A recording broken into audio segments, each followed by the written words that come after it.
Ви не бузуйте мову, мінчуки,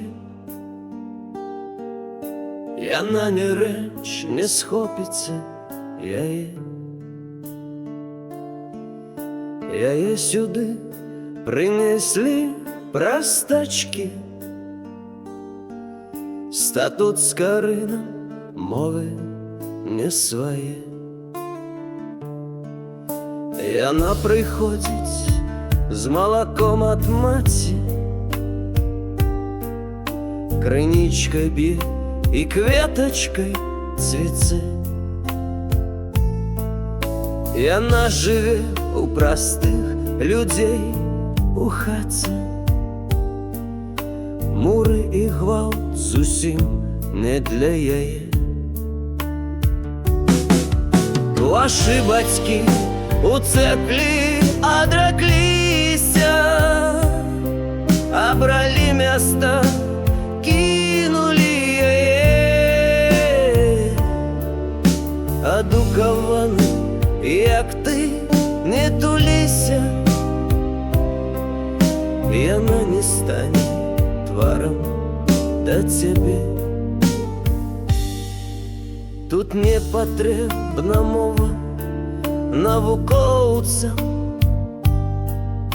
їм треба схизму над людьми узнять.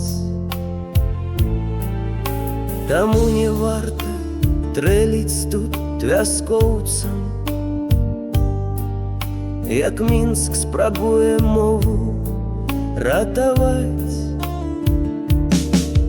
Но що в мову сунеться поляка, як тут обрив вар'яцький переклад. Тут на пану глядели, як на катов, им кожний маруй подпалить палац. Навошта нам малюнки их магнатов, збирають гроші, каб их набывать. Ці не пара погнать у колгас вар'ятов, яким руками варто працювати. Ви не бузуйте мову, мінчуки, яна ні реч не схопиться,